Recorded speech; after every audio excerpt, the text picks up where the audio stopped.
Welcome to VA Jumpstart. Launch your virtual assistant career in 60 minutes. I'm excited to have you here today and promise to be packed with valuable insights and actionable steps to kickstart your journey successfully. I'm your host Lillian from VA Mastery School. Back in April 2022, I found myself at crossroads. I was searching for a career path that offered flexibility, independence, and the ability to make career impact. That's when I discovered virtual assistants and enrolled in a program at the African Leadership University. The program was a game changer for me. Not only did I acquire the essential skills needed to drive as a virtual assistant, but I also connected with an inspiring community of like-minded individuals. Upon graduation, I was honored to be selected as a room fellow, a role that has allowed me to mentor and guide new students, sharing the knowledge and experience I've gained so far. But my journey didn't stop there. I wanted to help others navigate the path to becoming successful virtual assistants. That's when I decided to launch VA Mastery School. Through this platform, I've been able to offer training and coaching programs that empower aspiring virtual assistants. Seeing my students succeed has been one of my most rewarding experiences. So, why choose virtual assistants? It was about creating a lifestyle that aligned with my values and aspirations. As a virtual assistant, you have that freedom to work from anywhere, the flexibility to set your own schedule, and the opportunity to work on diverse projects that challenge and bring excitement. Whether you are looking for a side hustle, a full-time career, or a way to leverage your skills in a new industry, becoming a virtual assistant can open doors. What will you learn today? Today, I'm going to share foundational elements of starting your own successful virtual assistant career or business.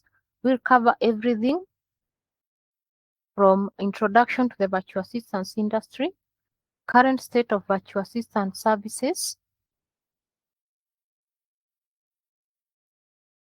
adoption and leading players in the industry. We also look at how to identify your skills and get started, crafting tailored services, setting competitive rates, and lastly, how to market yourself. So by the end of this session, you'll have a clear roadmap and confidence to take your virtual assistance career to the next level. So my promise to you as we continue with the presentation is that I'm here to guide you, support you, and provide you with the tools you need to succeed. Whether you are brand new to the virtual assistance world or looking to take your existing skills to the next level, this presentation has been designed for you in our minds. So let's dive in and start the future you have been dreaming of. Are you ready? Let's go.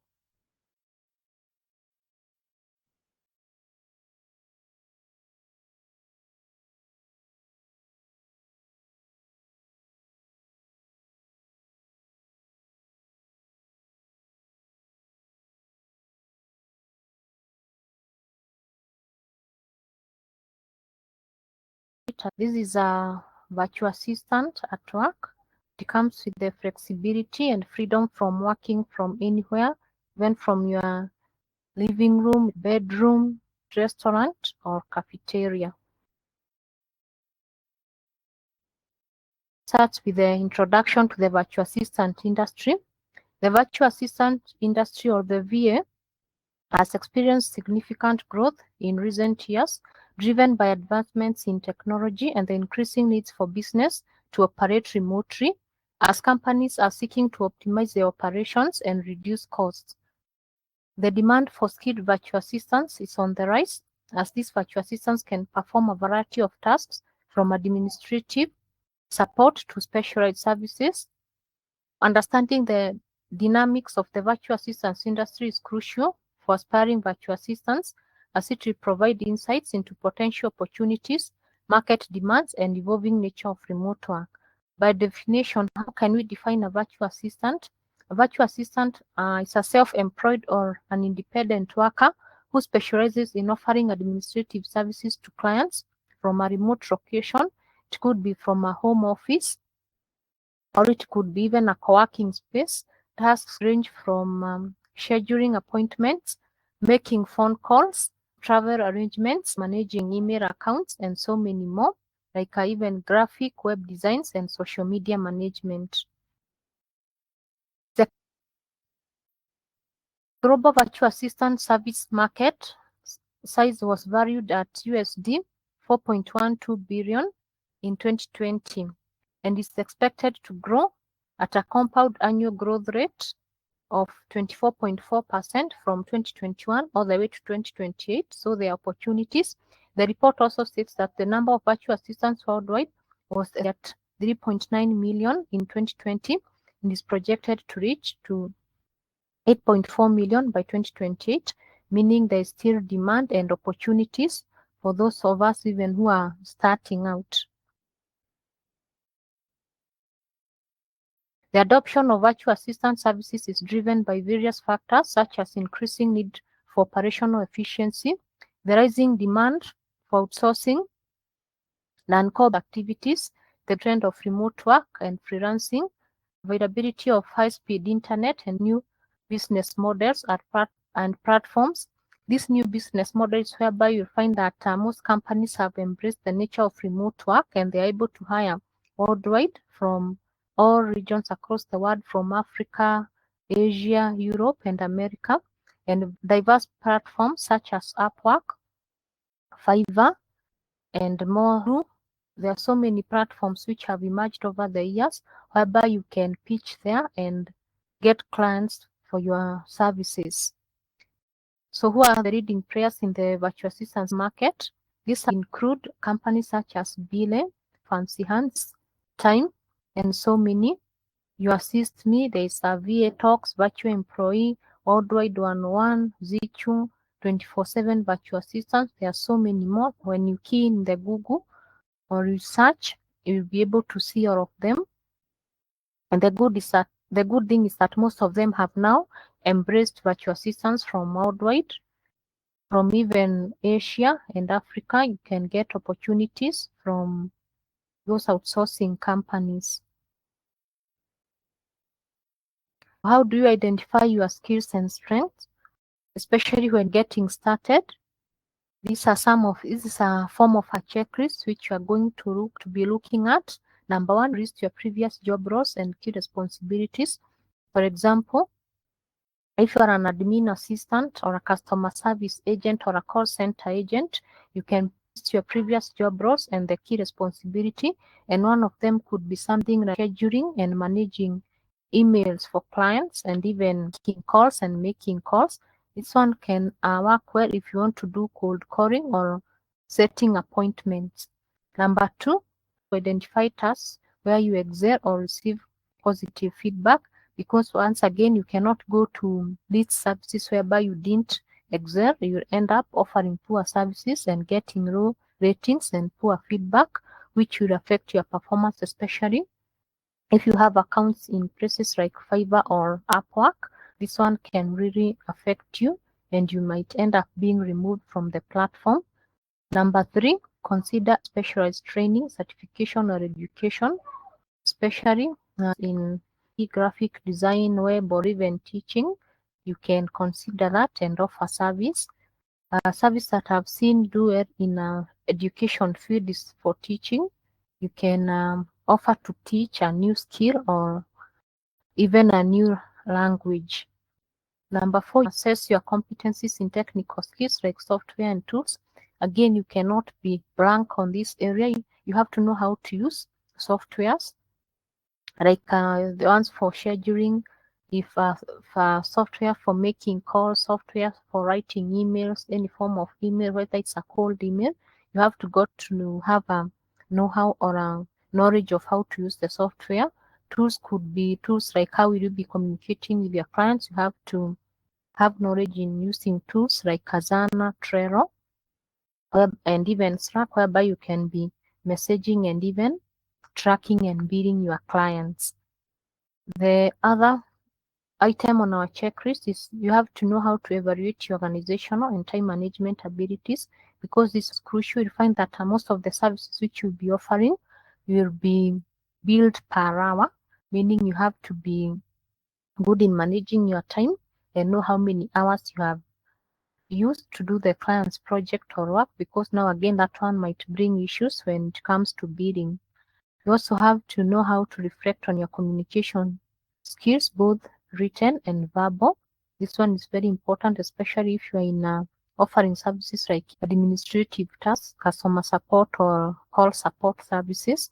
Good communication, because this one will go a long way on even how it will also trickle down in how you communicate with your clients. And lastly, determine your comfort and effectiveness in virtual and remote settings.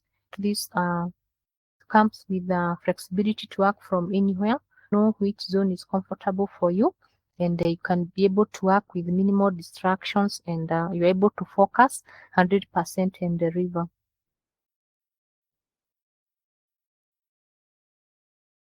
Next, craft tailored services. Know which service you must have, especially if you have been working and you have some form of work experience.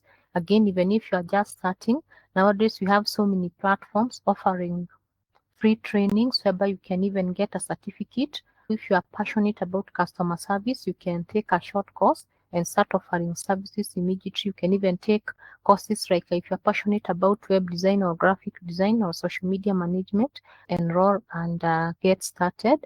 How do we start crafting tailored services? Identify the service. This one you have to start by analyzing the market demand and identify services that are high in demand, because again you don't just offer service for the sake. You have to see how the market looks like and who are demanding for these services. This could include administrative support, social media management, email management, or specialized services like graphic design or bookkeeping. If you are an accountant or an IT person, tap into those specialized services.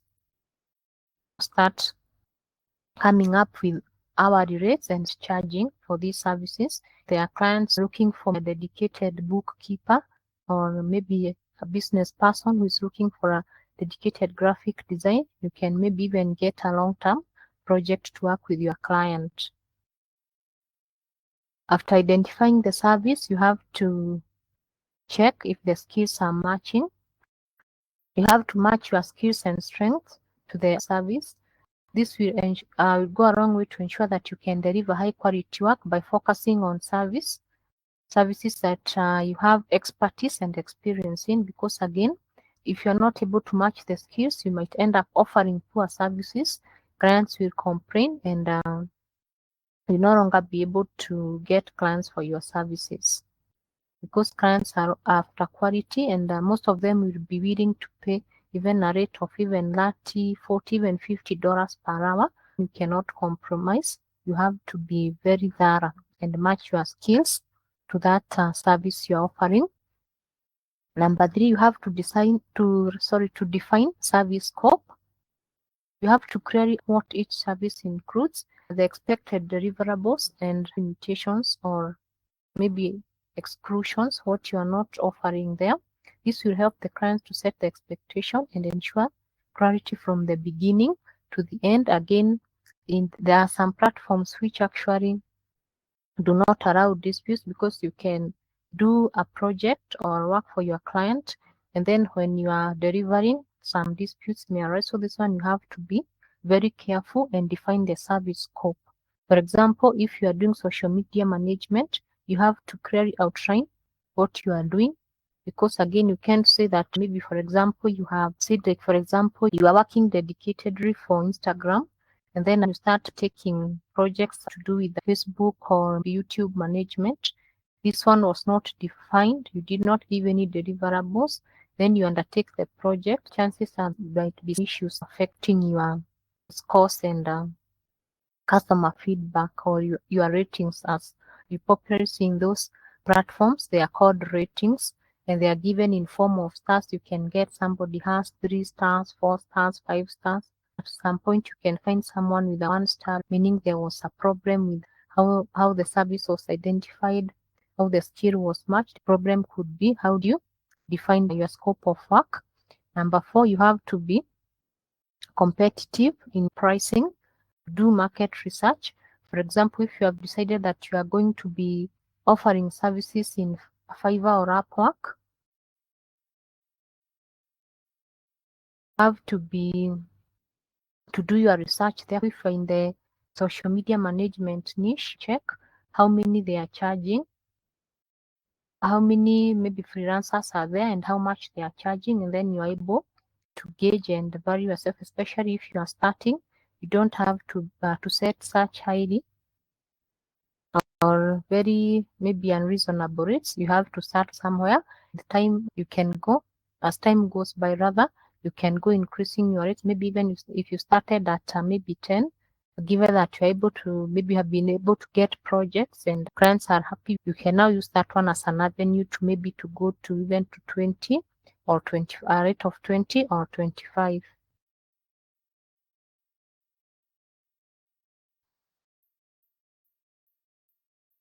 It's also one important to define what your clients will be getting,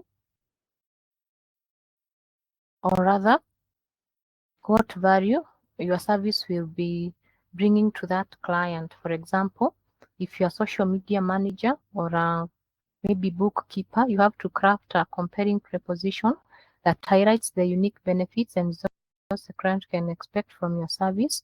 You have to be, especially for specialized tasks, you have to emphasize on your efficiency, reliability, and you have also to be clear on the skills which you have to enable you to do that project. So this one is very important, and that's why you'll find that most clients maybe will choose freelancer A over freelancer B because they are checking at the value. Which value are they getting? As I said, that you'll get some clients pay. I've seen even freelancers even charging even as much as $80, 100, 120, 100, 120, even all the way to 200. So this one again, it has to reflect the value that you are offering the client at the end of it. We have seen the services. Next, we see how to set competitive rates.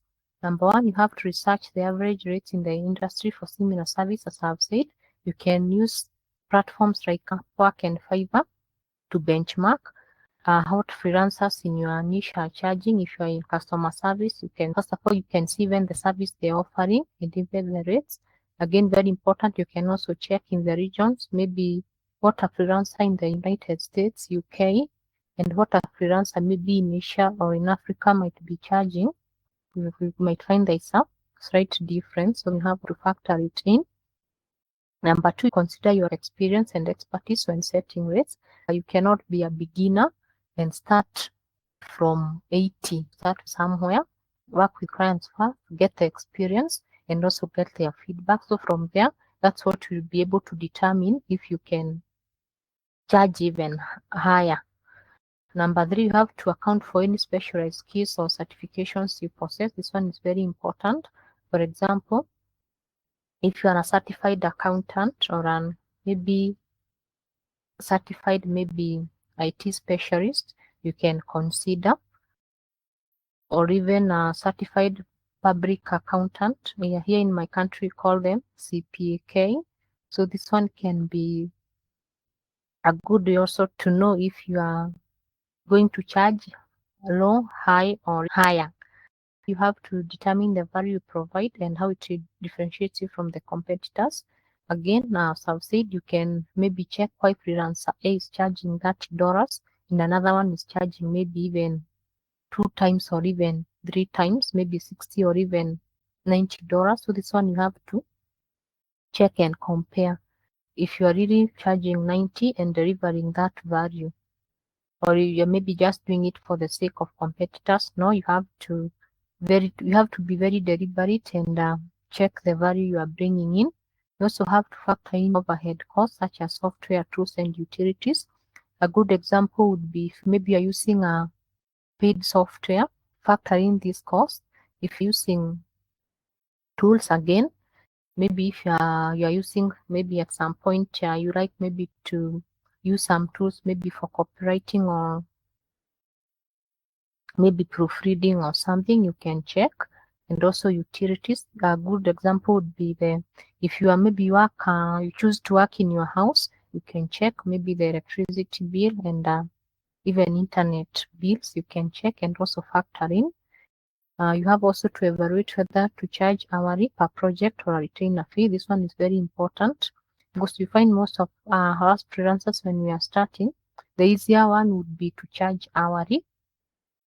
This one is whereby maybe you get a client who will be requiring you to work maybe let's say 10 hours in a week. This one will be paid those 10 hours you have worked, and this one you do it by having a software that will track that time so that you're able to bill your clients. You have also to agree with your client the type of the software you'll be using to track time, and then they're able to see that you'll be inputting the task and download a report and share with them. They're able now to see how many hours. If you had agreed 10 hours, they're able to see if you did work for 10 hours, or even maybe if you had agreed 20, 30, or even 40, they're able to see. This one per project is mostly I find it working with freelancers who have advanced and maybe they have also specialized. For example, you can get maybe somebody's a voiceover artist, maybe somebody purely does graphics or offers maybe services like bookkeeping. You might find these people, they prefer to work per project and they're paid upon completion. A good example of this one, we find them in Upwork. The projects are usually there. You can do bidding and get one. And another one would be a retainer fee. This whereby, especially it applies to those who are starting, you can agree with the client to be getting a retainer fee, just something small to retain you as you work for the client. You can agree maybe this one works similarly to commission somehow, but now this one at least you are assured you'll be able to get it if maybe it's weekly or monthly. You agree with the client, it works well when you are starting, like this one for charging hourly. Lastly, you have also to be flexible and willing to adjust rates based on clients' needs and project complexity. Again, this one should not make sense. Maybe you are telling a client that you charge them $100 per hour, and maybe the client's budget is maybe 70 or 80. This one again, it's a good to be reasonable and adjust. You can agree with the client. I'm charging this $100, this $200 because of ABCD. This one is will be mostly based on how well you are able to negotiate with the client, and also based on your judgment skill, because maybe you cannot afford maybe to lose a good client or a good project because maybe of a difference of maybe even of a $10 or $20. It's always good to put that into consideration.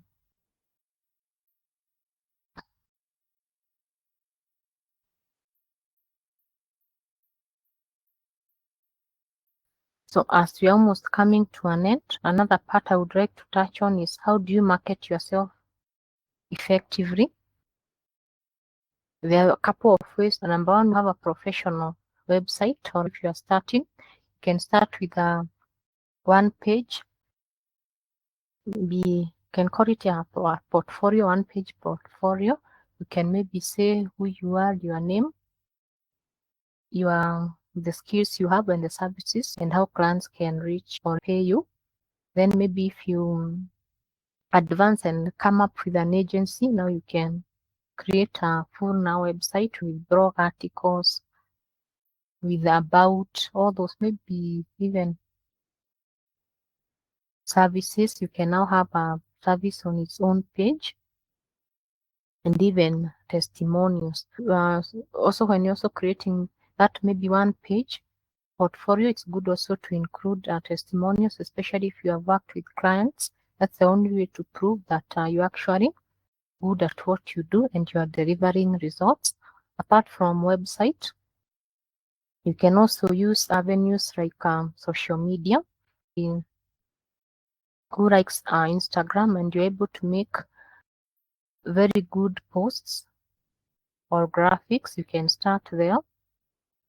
You can also do Facebook. If you're that person maybe who likes to teach or do presentations, you can find your way to YouTube, whereby you can start your channel there. And the good thing about these social media platforms I've come to see the way they benefit is if you have to first of all create value, people will come to you for your services. You cannot always be posting about your services. You can also be giving values. You can do a few resources and share for free. You can also, yes, you can craft how-to videos or scripts or what you're able to design that you can share with your clients and they're able to get value.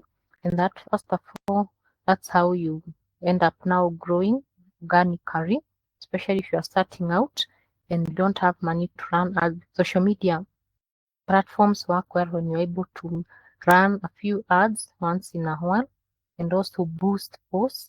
This one works well with LinkedIn, Instagram, and Facebook. You sometimes get even their algorithms suggesting for you which post you can boost. Again, now that's how it works. You have to create value, run ads, and engage. And again, the good thing is you can also with time check which social media platform works well for you. Again, because it does not make sense or beat logic to be everywhere.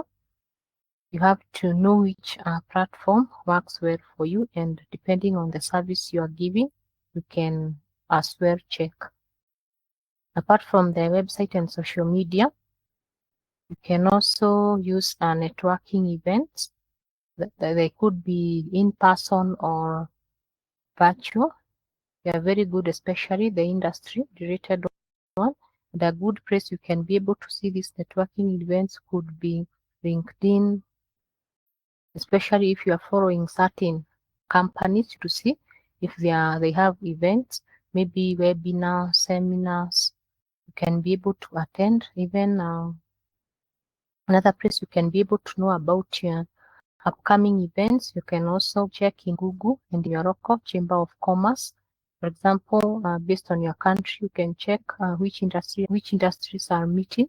That one is a good opportunity to be able to meet people, also network. The main thing about networking is to tell people who you are and the services you offer. And a good way this one would work, especially if you could have something like a business card, which has your name, contacts, and the services you can also be able to distribute. Maybe someone might not be in need of service, maybe right there and then, but in future, maybe if they have an opportunity in their business, they can remember and give you a call or write an email to you. That one could be a good avenue also to market yourself.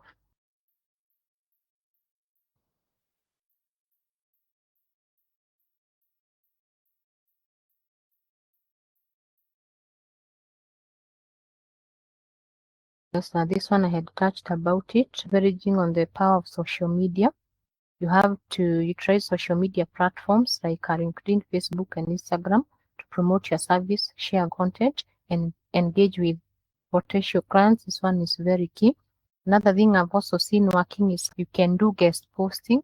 For example, if you know somebody who has maybe a Facebook page or a group that, for example, talks about maybe coaching or entrepreneurship, you can request them to post there and you might find people engaging and maybe even potentially follow you, and they could also end up buying from you. This one I've also touched about it, networking with relevant communities or even events. Another way you can also market yourself apart from the website, social media networking. You can also create engaging content, especially if you like to blog. You can write blogs, do videos, and upload them in YouTube and other platforms whereby you're able to upload. You can do that.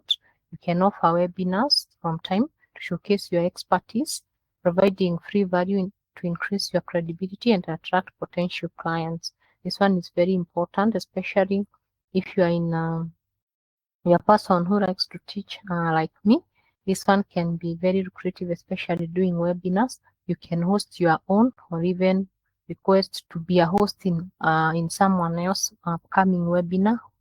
This one could be online or a seminar, maybe in-person seminar. You can request to speak there with the current trend, what I've seen, and actually I've done it myself. You can also be looking for speaking engagement. You can find there are so many Facebook groups or organizations online which are looking for speakers. You can apply to speak there. You just need a good topic and presentation. People will learn more about you and engage with you. Another good way, you can also be offering free consultation, especially if maybe you are a coach.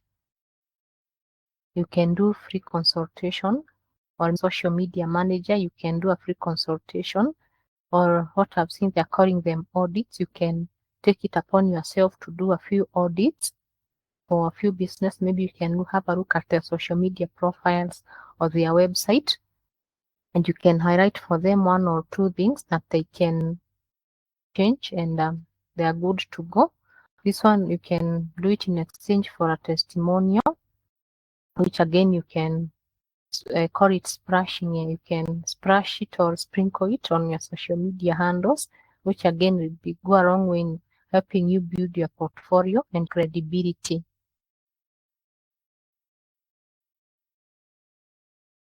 Gather feedback from past clients and display testimonials on your website and social media. This helps build trust and can influence new clients, because again, you can't go saying that I'm a social media manager, I'm a web designer, but you have nothing to show. Always make it upon yourself, especially when you work with a client and they are happy. Yeah, you can always maybe create something like a form and give them to fill for you and give you that feedback. If it's a platform like Upwork or Fiverr, you can always request, after you have submitted your work, you can always request the client to give you honest feedback and a rating. This one not only helps to attract clients, but it will show your profile. It will show on your profile on people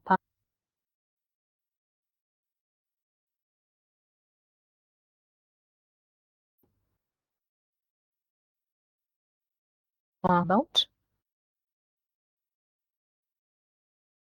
We've been talking about the virtual assistant industry, how to identify key skills, how you have to, how you craft those tailored services, how you set your competitive rates, and how to market yourself effectively. Because again, all these go hand in hand. Like, you cannot work in an industry which you don't understand, so you have to be aware, know what are the statistics. Like we have seen, there is a high demand all the way from 2020. Virtual assistants have been in high demand, and this is not the end. We have seen that the industry has been, or is being projected to continue growing up to 2028. Then you have to know your skills. Yeah, maybe I can touch on what I've said. When it comes to identifying skills, you have to know which those skills you have acquired in the course of you working.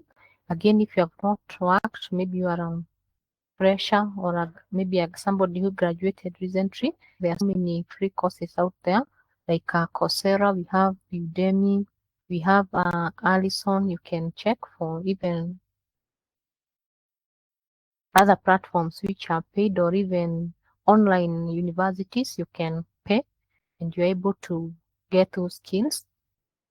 Very important, you have to have tailored services, which again we saw they have to have a value proposition.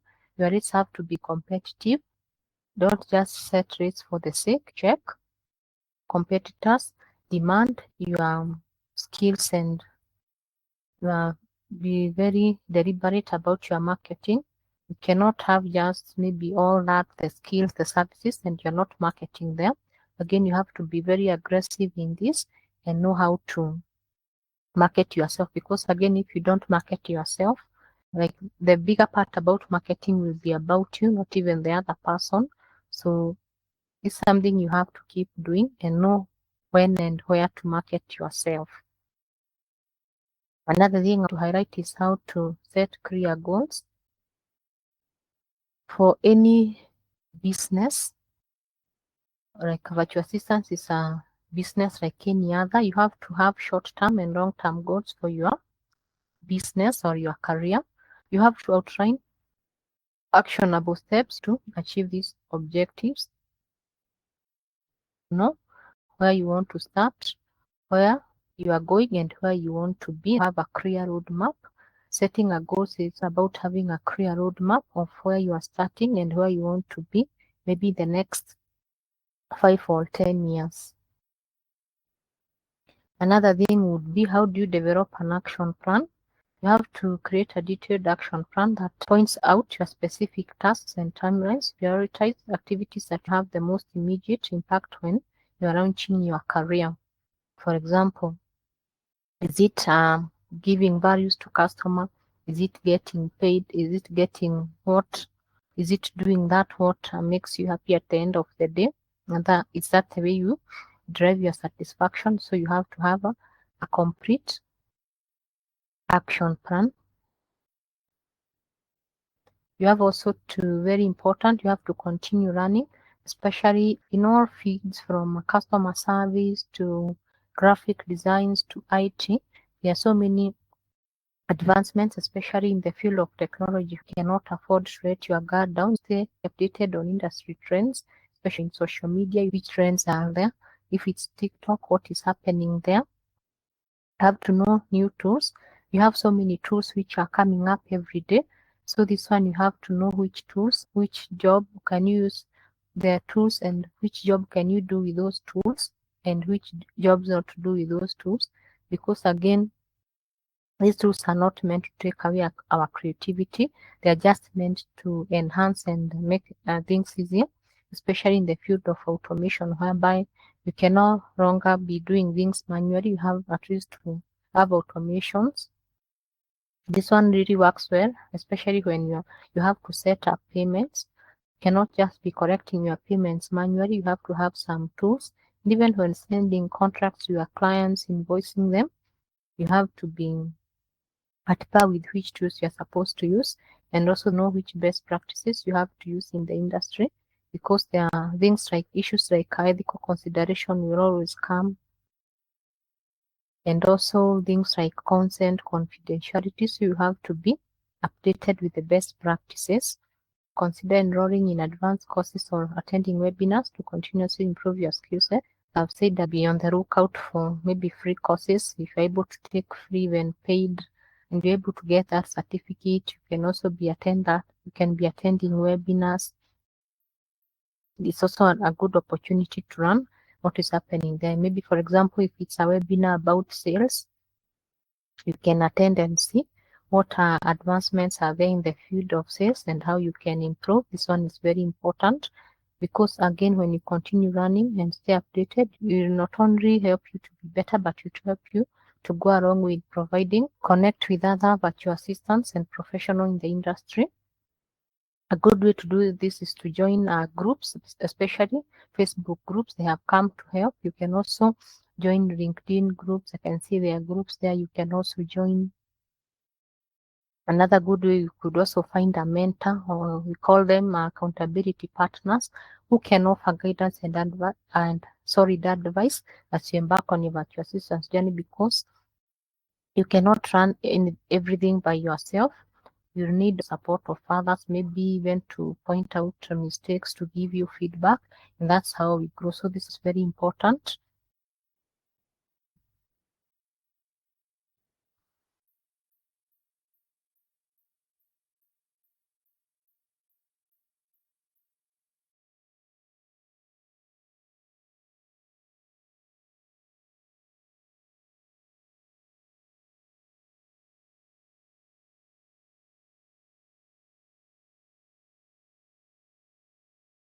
That's all we had time for.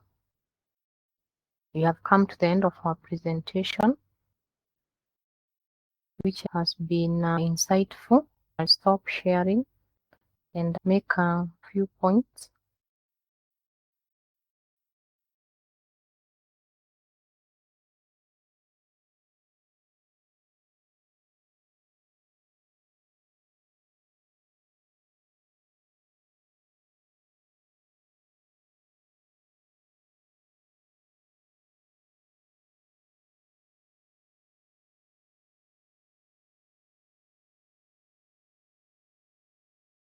As we wrap up, I want to say thank you for taking time to invest in yourself today. You have taken the first step towards an exciting and rewarding career. If you learn something that resonates with you, you are ready to take the next steps. I invite you to our 9-module virtual assistant signature course, designed to take you from where you are now to where you want to be. And the good thing is that we will in this course, in the 9-module course, we start from the foundations and the basic, going all the way to advanced, and even how you take off and stay on top, like that we call it establishing your authority. So you'll be equipped with skills, strategies, and support needed to build a successful virtual assistant's career or even business.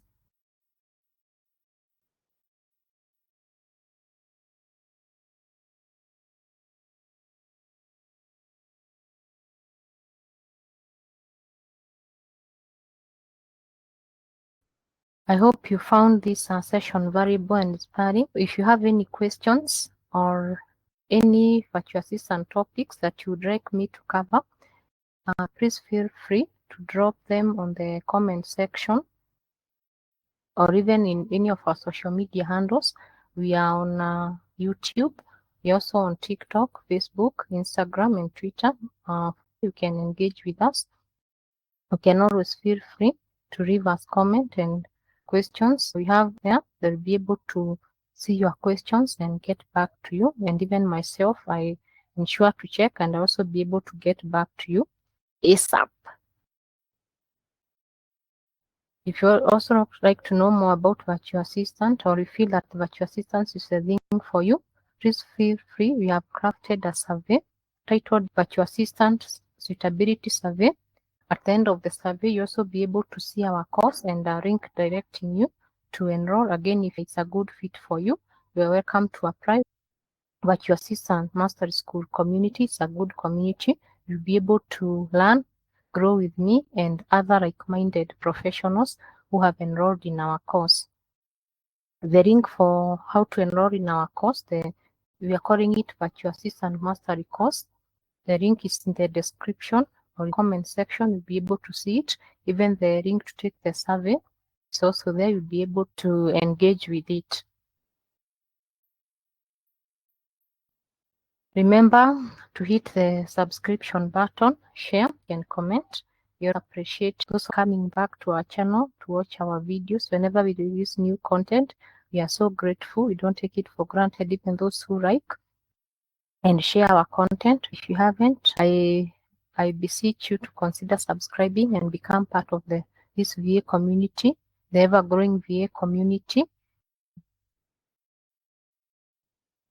Thank you so much for joining us. Hope to see you in my next training. Bye.